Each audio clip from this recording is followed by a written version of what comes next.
2 children, 1 yard, 0 answers. Lilly and Jack Sullivan didn't just vanish.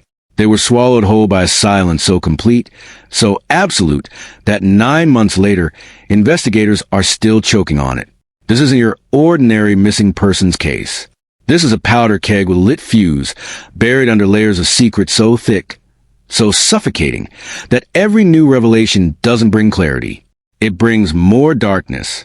And you need to hear all of it, because what happened in Landown Station, Nova Scotia, on May 2nd, 2025, didn't begin the moment those children disappeared.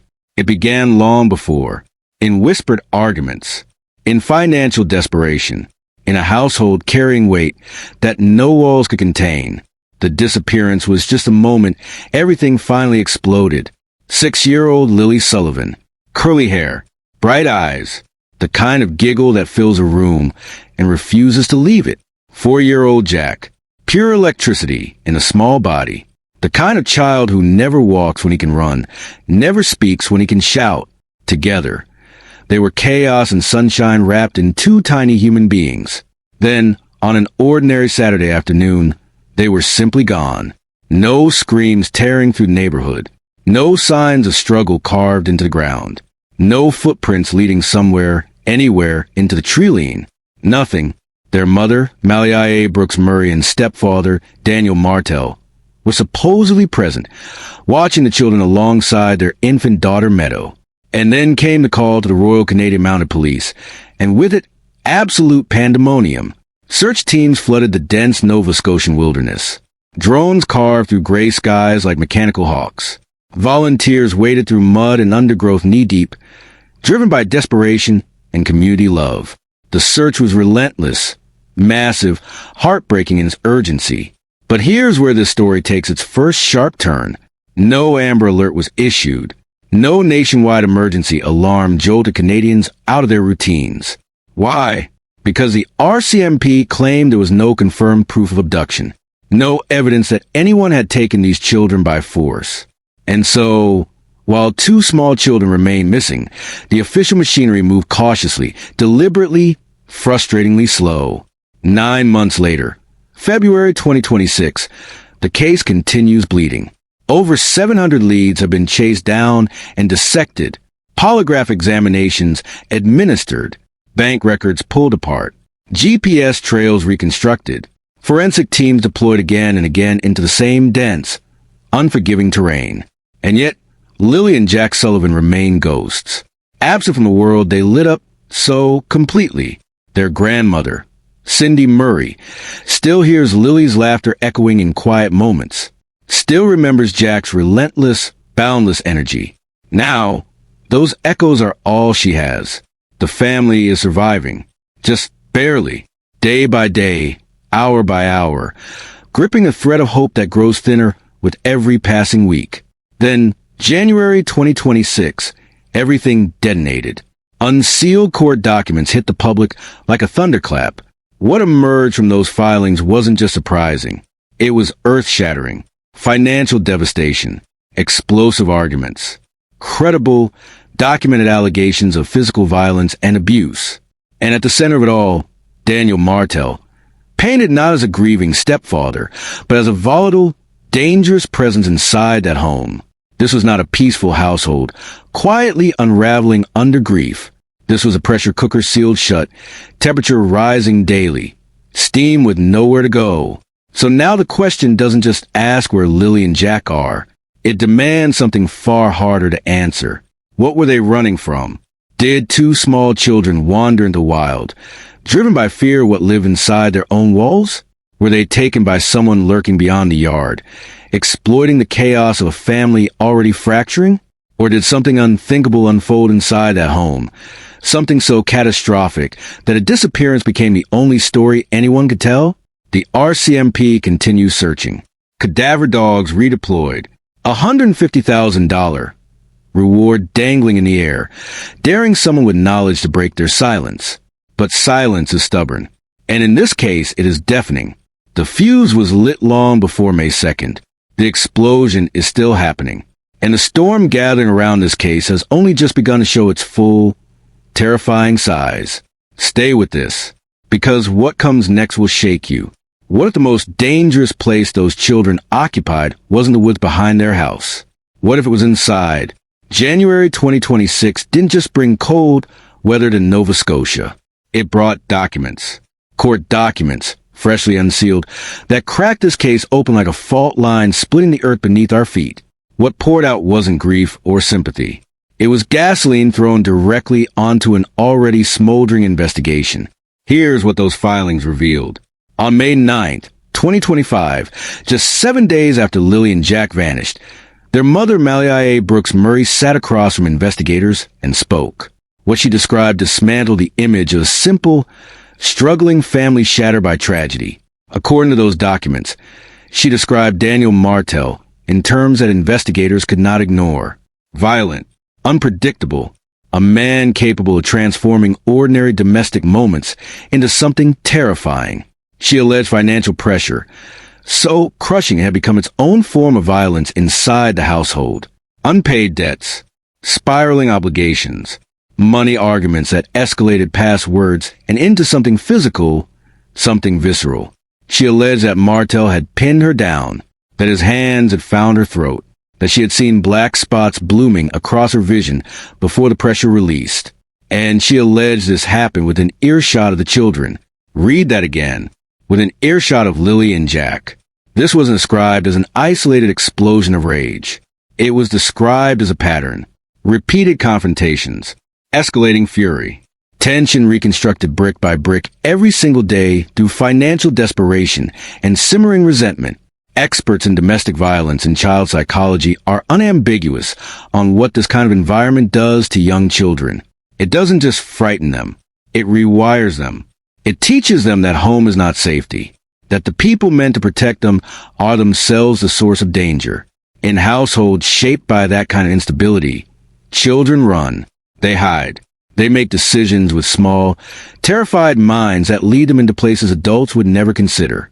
Did Lilly and Jack run? Then came January 26, 2026. Dawn. The kind of cold, gray morning that feels like a hell breath. And into that morning came RCMP officers with handcuffs and a warrant. Daniel Martel was arrested. The charges were severe. Assault, sexual assault, forcible confinement. The RCMP was careful, deliberate in their statement. These charges relate to an adult complainant, officially unrelated to the disappearance of the children. But here is where the public refused to simply accept the official framing. Because timing is its own form of evidence. Because those charges landed in the immediate aftermath of court documents exposing allegations of violence in that home.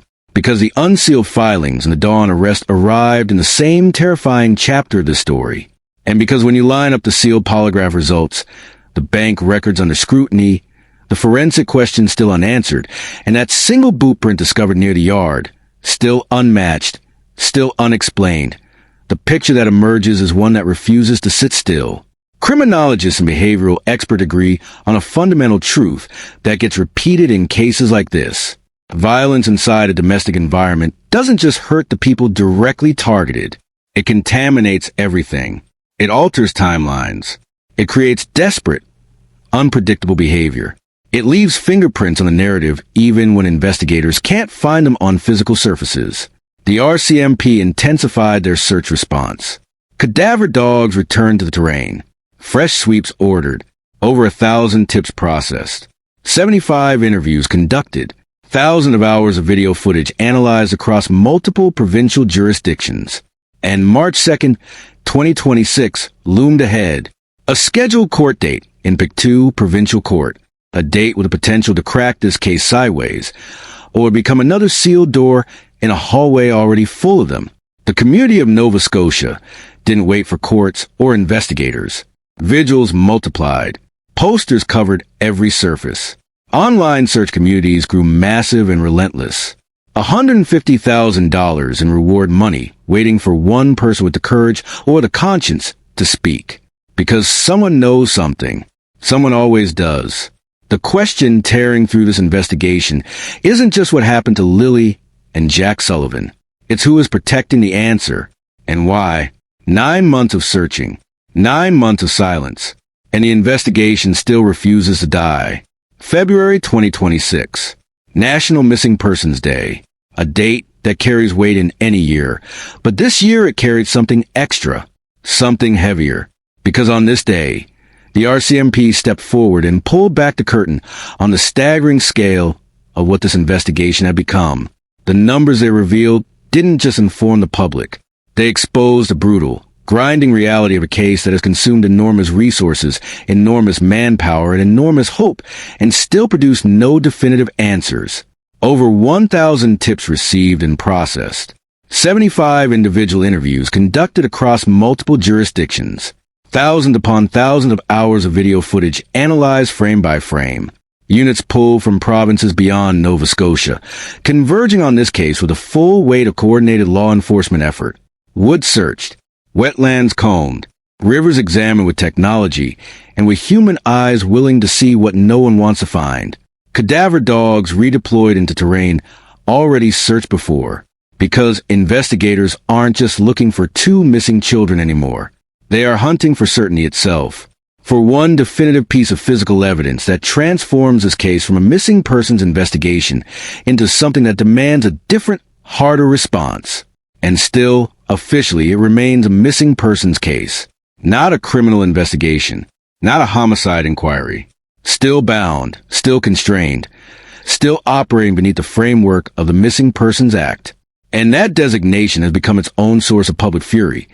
Because how does a case with over 1,000 leads, sealed polygraphs, scrutinized bank records, and a dawn arrest still refuse to cross that threshold? The answer, according to investigators, is devastatingly simple. No confirmed evidence of foul play, no physical proof of abduction. And in the absence of certainty, the legal framework demands patience that the public simply does not have. Behind the scenes, the investigation dissects everything. Those sealed polygraph results, administered and locked away from public scrutiny, feeding endless speculation about what they revealed and why they remain hidden. GPS trails reconstructed from devices belonging to people connected to the case. Financial records exposing a household drowning in debt, desperate and destabilized. And that boot print, that single, haunting boot print discovered near the yard where Lilly and Jack were last seen, still unmatched, still sitting in the evidence file, like an unanswered question carved in mud. Daniel Martel's arrest continues to dominate public conversation, despite official insistence that the charges are unrelated to the children, because the public understands something about context that legal frameworks sometimes struggle to contain. Proximity matters. Timing matters. And a man arrested for assault, sexual assault, and forcible confinement, living inside a home already described in court documents as volatile and dangerous, does not easily fade into the background of the story. Malia A. Brooks Murray's earlier statements, her documented allegations of violence and fear embedded into the daily rhythm of that household, have fundamentally reshaped how the public perceives this case.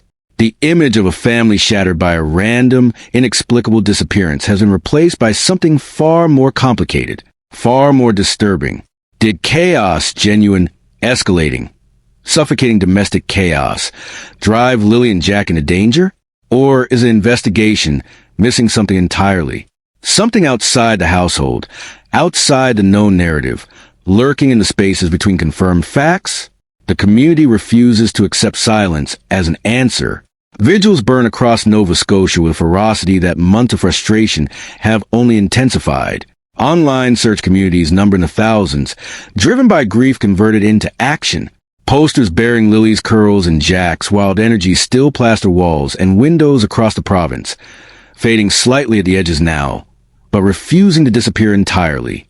A $150,000 reward sits unclaimed, waiting, tempting, daring the one person who carries the truth to step forward and speak it out loud. Experts deliver warnings that land like cold water. Cases built on foundations of domestic instability rarely follow clean, linear narratives toward resolution. Disappearances born from chaos tend to produce investigations drowning in competing theories, contradictory evidence, and a public that fills the silence with belief when facts refuse to cooperate. Because there are no charges tied to the children, no physical evidence connecting anyone inside the home to their disappearance with the certainty that justice requires. Suspicion, no matter how loud it becomes, no matter how many people share it, no matter how logical the timeline appears, is not the same as evidence. And evidence is what breaks cases open permanently rather than just cracking them along the surface. The second theory arrives quieter, but carries its own disturbing weight. Stranger abduction. Rural isolation, creating opportunity. Landown Station, Nova Scotia, is not an urban environment with surveillance cameras on every corner, with witnesses packed into every available space. It is the kind of place where someone could move through without being seen, where the absence of screaming doesn't mean the absence of something terrible, where two small children could be taken quickly, silently, efficiently, by someone who knew the area, knew the timing, knew the family's patterns well enough to exploit a window of vulnerability. This theory unsettles differently, because if it is true, it means the investigation has been partially looking in the wrong direction. It means the answers aren't inside the household at all. They are somewhere else entirely, carried by someone who has watched this entire investigation unfold from a careful, calculated distance. Then comes the third possibility, the simplest, the one that carries its own unique and devastating heartbreak. Two small children, dense, unforgiving Nova Scotian wilderness, cold terrain that does not forgive mistakes, or small legs that tire quickly. The possibility that Lilly and Jack simply walked away from that yard, drawn by curiosity or driven by something they needed to escape, and that the forest took them in the quiet, indifferent way that nature takes things it is never asked to return. No villain, no conspiracy, just the terrible vulnerability of childhood, meeting the terrible indifference of the natural world. But nothing is confirmed. Not one of these theories has graduated from possibility to fact, because the evidence remains stubbornly, painfully incomplete. Sealed polygraphs feeding speculation. The unmatched boot print near the yard taunting every investigator who has examined it. Bank records scrutinized for patterns that suggest desperation, but confirm nothing definitive. Cadaver dogs returning to terrain already searched, because investigators know that certainty sometimes requires being wrong multiple times before it becomes possible to be right. And the RCMP continues to hold its position. Every resource deployed, every lead pursued, every available tool applied to a case that refuses to yield its central secret. Meanwhile, hope refuses to die completely. Even here, even now, Malia Brooks Murray still wakes up every morning inside the possibility that today is different. That today the phone rings with news that transforms everything. Grandmother Cindy Murray has converted her grief into defiance, refusing to allow Lilly and Jack to fade from public consciousness, refusing to let their story become yesterday's tragedy that the algorithm buries under newer, fresher content. The community refuses erasure. Vigils continue. Search groups expand. Posters weather and fade, but remain posted because taking them down feels like surrender, and surrender is not an option anyone is willing to choose. $150,000 in reward money waits for one person with knowledge and conscience to find each other simultaneously.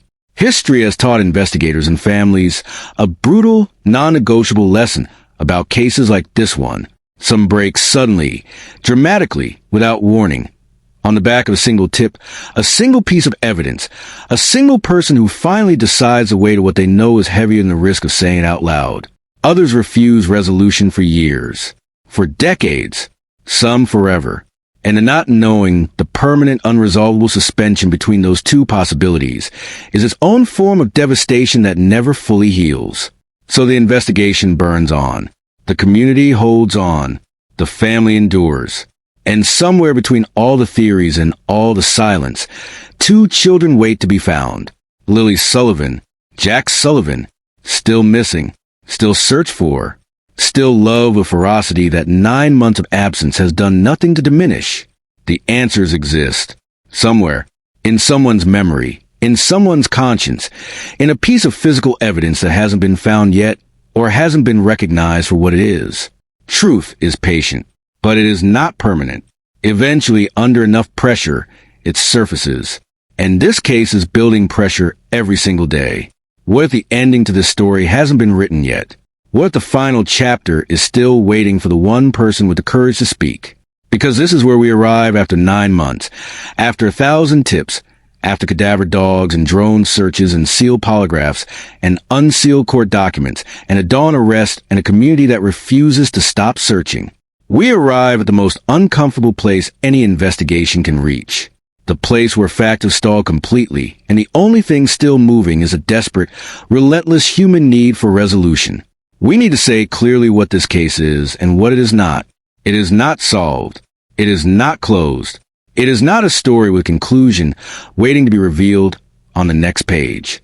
It is an open wound, a family torn apart and left suspended in the cruelest possible state, the state of not knowing, unable to grieve completely, unable to stop hoping entirely, living permanently in the terrible space between those two impossible positions. Lilly Sullivan was 6 years old, curly hair, infectious laughter, a child who made every room she entered feel more alive than it did before she arrived. Jack Sullivan was 4 years old, pure emotion, pure energy, the kind of child who approaches a world with both arms wide open and absolutely no concept of caution. They were last seen in their own yard on May 2nd, 2025. They should be here. They should be growing, laughing, learning, living. Their absence is not acceptable. It should never become comfortable. It should never become background noise in a relentless cycle of news and content and distraction that threatens to bury stories like this one under the weight of whatever comes next. So, what do we actually know with certainty? We know that the RCMP investigation has been massive in scale and have produced no definitive public resolution. We know that court documents unsealed in January 2026 revealed allegations of serious domestic violence inside the household. We know that Daniel Martel was arrested in January 2026 on charges of assault, sexual assault, and forcible confinement relating to an adult complainant, with investigators maintaining these charges are separate from the children's disappearance. And belief, once it takes root, is almost impossible to dislodge. The most dangerous phase of this investigation has already begun. Not the physical search, not the forensic analysis, but the phase where facts stall completely and conviction rushes in to fill the vacuum. Because next, the pressure turns inward, toward the fractures, toward the people closest to this tragedy, toward the cracks that no one has been able to fully explain. And cracks, under enough pressure, eventually give way. What if the real disappearance wasn't only the children? What if an entire family dissolved alongside them? Because after the unsealed documents, after the dawn arrest, after the court filings painted a household in colors no one wanted to see, nothing inside the Sullivan Murray home remained intact. Not the relationships, not the public perception, not the fragile, desperate hope that had been holding everything together since May 2nd, 2025. Malia Brooks Murray exists now inside a reality that most people cannot begin to comprehend. She is a mother without her children, a woman navigating grief so profound it has no proper name, while simultaneously navigating a storm of public suspicion that shows no mercy and demands no evidence before rendering its verdict. Friends who remain close to her are unequivocal. She is not performing grief.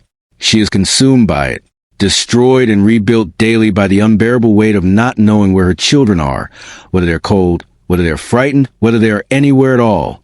She is raising infant Meadow inside a shadow that never lifts, inside a story that her youngest daughter never chose and cannot escape.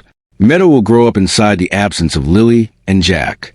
She will learn their names before she fully understands what their absence means. Meanwhile, grandmother Cindy Murray carries her own particular devastation. She remembers Lilly as a ray of concentrated sunshine, curly hair bouncing with every movement, laughter that arrived before she did and lingered long after she left the room. She remembers Jack as a small tornado wrapped in pure, inexhaustible energy, a child who approached the world like it was designed specifically for his exploration. Now Cindy carries only echoes, and echoes, no matter how vivid, are not the same as presence. Outside this fractured family, the world has grown merciless in its scrutiny. Every public statement analyzed for inconsistency, every tear examined for authenticity, every moment of silence interpreted as concealment. In the age of social media, grief has no protected space. It is performed before an audience that has already decided what it believes, and that audience is not interested in complexity or nuance. Online narratives multiply and mutate daily. Accusations attach themselves to names without requiring evidence. Theories spread with the velocity of certainty and the foundation of nothing confirmed. Investigators have issued warnings repeatedly, publicly, urgently. Speculation does not just fail to help this investigation. It actively damages it. It poisons witness credibility. It contaminates potential evidence. It drives the truth further underground. But the internet does not pause for warnings. Experts in child disappearance cases articulate a brutal, statistical reality that no one wants to accept, but everyone needs to hear. Homes marked by consistent instability, by financial desperation, by documented patterns of violence, carry dramatically elevated risk for children. Not because every struggling home produces tragedy, but because instability removes the protective layers that keep children safe. It distracts caregivers. It creates unpredictable emotional environments. It generates the conditions under which accidents, desperate decisions, and unthinkable events become possible. But statistics are not answers. They are frameworks. And frameworks don't find missing children. Those sealed polygraph results continue feeding whispers through every online community engaged with this case. The bank records under scrutiny continue generating theories about financial desperation, driving impossible decisions. That unmatched boot print near the yard, a single physical detail that has never been explained, never been connected to anyone known to investigators, continues haunting the narrative like a fingerprint without a match. Cadaver dogs sweep terrain again, each deployment carrying the same unbearable dual weight of hope and horror. Because every search is simultaneously a prayer that the children will be found alive and a reckoning with the possibility that what is found will not be. Malia's world has narrowed to its barest essentials. Survival, breath, the next hour. Infant Meadows needs providing the structure that prevents complete collapse. Isolation pressing inward from every direction as suspicion replaces sympathy in the public consciousness. 9 months. No bodies. No resolution. No certainty about anything except the absence itself. A family fractured under grief and fractured again under suspicion, left to carry both simultaneously while the investigation grinds forward and the public watches and judges from a comfortable, consequence-free distance. And the question that defines this entire tragedy still waits for its answer. If fear genuinely ruled that home, what role did it play in what happened to Lilly and Jack Sullivan? Because the theories are sharpening now. The contradictions are multiplying. And the truth, whatever shape it takes, whatever darkness it carries, is running out of places to hide. 9 months. No answers. And now the theories are no longer whispers. They are declarations. The internet has transformed this investigation into something law enforcement never anticipated and cannot fully control. A parallel trial conducted across thousands of screens, comment sections, and online communities, where evidence is optional, conviction is immediate, and the standard of proof is whatever feels most believable at 3 a.m. when the algorithm keeps feeding you another video, another theory, another reason to be certain about something nobody has actually confirmed. And into this environment, the theories have multiplied like fractures spreading through glass after the first impact. The first theory, and the one that commands the loudest, most persistent voice online, is the family tragedy narrative. Abuse escalating beyond a breaking point. Domestic tension detonating into something catastrophic and irreversible. A disappearance not stumbled into but constructed, deliberately shaped to conceal what actually happened inside those walls on that May afternoon. Supporters of this theory point to the unsealed court documents, to Malia's documented allegations, to Daniel Martel's subsequent arrest, to the sealed polygraph results sitting locked away from public scrutiny, and they draw a line between all of these points and call it proof. Investigators call it speculation.